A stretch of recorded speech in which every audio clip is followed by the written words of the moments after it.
Good morning, students. I hope you all are well and safe at your home. So this is class 9, subject science, chapter number 6, that is tissues. It's your lecture number 1. So topics to be discussed in today's lecture are what is tissue, types of tissue, that is plant tissue and animal tissue. Then we would be discussing about meristematic plant tissue and its types, that is apical meristem, intercalary meristem and lateral meristem. And second is permanent plant tissue, its type, that is simple permanent tissue, and subtypes parenchyma, collenchyma and sclerenchyma. So these are the several topics which we will be covering in today's lecture. So let's start. What is a tissue? In the previous chapter of cell, you studied what is a cell and what are unicellular and multicellular organisms, right? So now you know that all the living organisms, they are composed of cells, right? Whether it is unicellular organism or multicellular organisms, all of them, they are made up of cells. If we consider the case of amoeba, amoeba is unicellular organism, means there is only one single cell present inside the amoeba. So all the functions, they are performed by that single cell only. But in case of multicellular organisms, for example us, means human beings, we are multicellular organisms. Millions of cells are present. So every cell has its own basic function, right? So we can also say that one function, it is performed by a group of cells, right? So what is a tissue?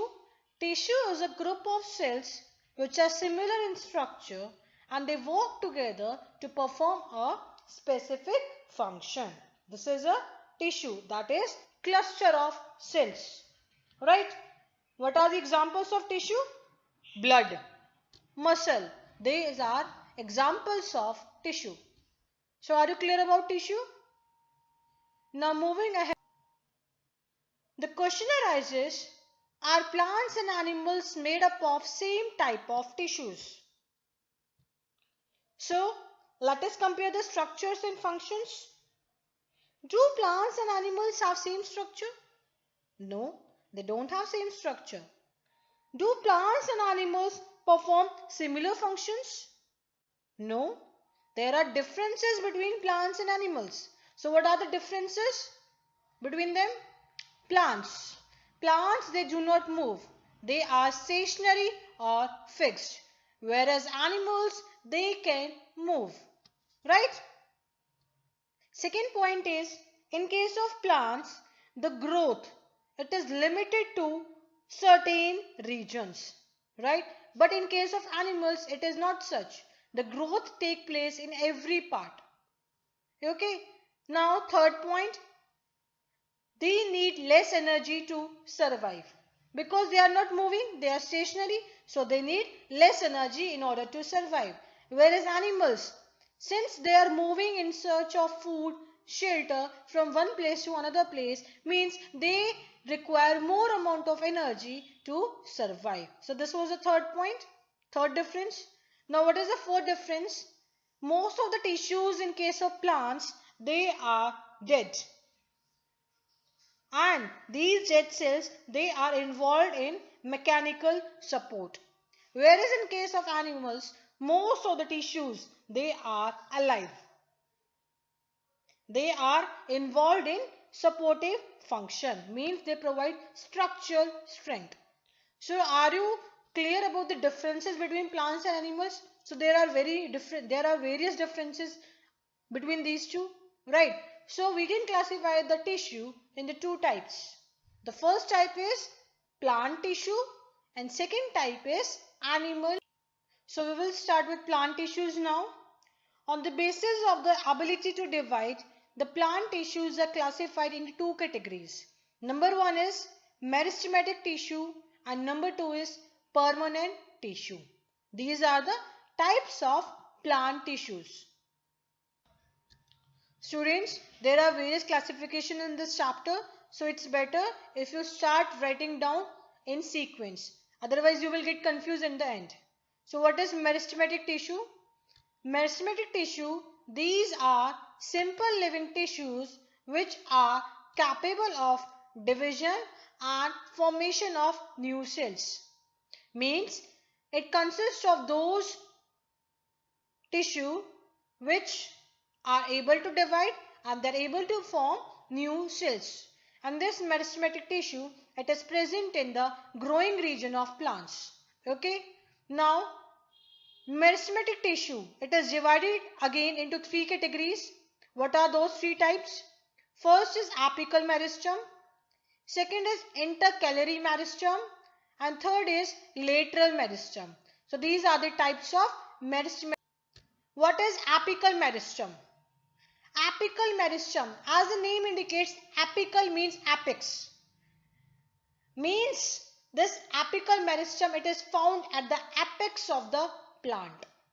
Means it is present in the growing tips of stem or roots.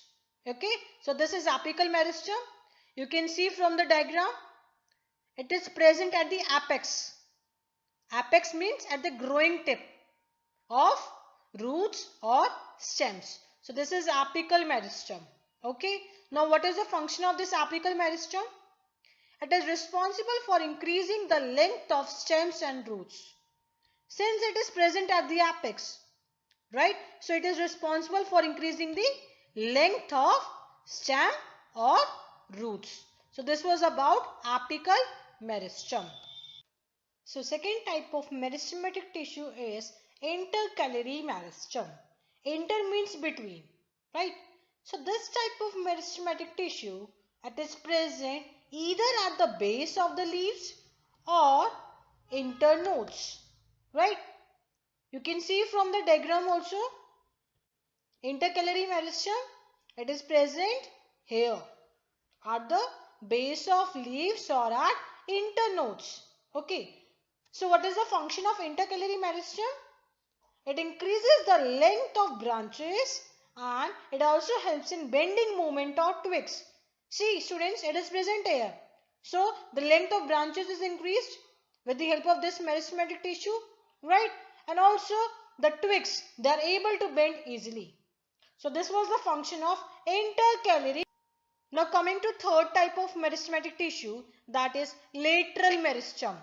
Lateral means it is present at the sides of the plant. So what is lateral meristem? It occurs along the side of longitudinal axis of the plant. Longitudinal axis means at the side of this plant. This is longitudinal axis. Okay. So this meristem, it is present at the side or the long axis of the plant. We can say the root, stem or its branches. Right. So you can see from the diagram, lateral meristem, it is present at the side of this root, stem or leaves. So this is lateral meristem. Now what is the function of lateral meristem? It gives rise to vascular tissues. Okay. Vascular tissue means xylem and phloem. That we will study later on in this chapter. So you just remember that lateral meristem is responsible for giving rise to vascular tissues. And second function is it increases the girth of stems and roots. What do you mean by girth? Girth means width. This is length of the plant and this is width. You might have studied in maths also about length and width. So this width of the plant, it is called as girth. So what is the function of lateral meristem? The main function is increase in girth of this stem or roots. So these were the three types of meristematic tissue. So this diagram is very important. It is given in your NCERT book. Now the second type of plant tissue is permanent tissue. What was the first type? It was meristematic tissue. Now we will be studying what is permanent tissue. Permanent tissue, it is composed of those cells. Tissue is made up of cells, right? So it is composed of those cells which have lost their capability to divide. They may be dead or living. Students see that in meristematic tissue, the cells were dividing. They were forming new cells. But in case of permanent tissue, the cells are not dividing. Why they are not dividing? Because they have lost their capability to divide. They do not have the capability. So they are not dividing. So this is the difference between meristematic tissue and permanent tissue. So are you clear about this? Okay. Now coming to types of permanent tissue. There are two types. Simple permanent tissue and complex permanent tissue. So what is simple permanent tissue? Simple means similar types of cells and complex means more than one type of cell. I repeat, simple permanent tissue means that permanent tissue which is made up of similar type of cells, and complex permanent tissue means they are made up of more than one type of cells. So what is simple permanent tissue? These are made up of similar types of cells which have common origin and function. Okay, so they are made up of similar types of cells. Now what are the types of simple permanent tissue? Basically it is classified into two broad categories. There are protective tissue and supportive tissue. Okay, it might not be given in your NCERT book, but I have given the broad categories, that is protective tissue and supportive tissue. So there are three types of protective tissue: parenchyma, collenchyma and sclerenchyma, and two types of supportive tissue, that is epidermis and cork. So these five types under simple permanent tissue we will be studying now one by one in detail. So let's move to protective tissue. The first type is parenchyma. What is parenchyma tissue? The cells of the tissue, they are living. The cells are living. Second thing, it consists of thin-walled cells. Mean the cells, the wall is thin. You can see from the diagram, the wall is thin. And there is very large intercellular space. Intercellular space is this space. Means the space which is present between the cells or among the cells. So this is the space, intercellular space. You can see the triangular shape. This is intercellular space. Okay. So the cells are living. Number two, they are thin walled. Number three, they have large intercellular space. Okay. Now what is the function of this parenchyma?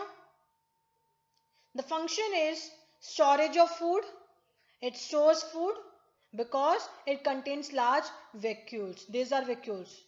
That's white color space. So it helps in storage of food, nutrients, minerals, etc. Okay. Second function is photosynthesis. This parenchyma, it is responsible for photosynthesis as well. Why? Because chlorophyll is present, and this chlorophyll pigment, it is responsible for photosynthesis process. Okay.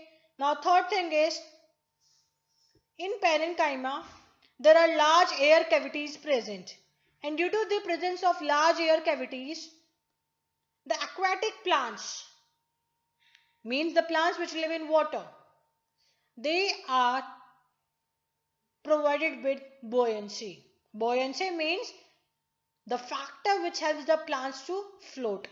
You might have seen some of the aquatic plants, they float. Why? It is due to the presence of parenchyma tissue. And what is the reason behind? Due to large air cavities. Okay. So first function is storage of food. Second is photosynthesis. And third is buoyancy. So are you clear about the functions of parenchyma tissue? You can see from the diagram also.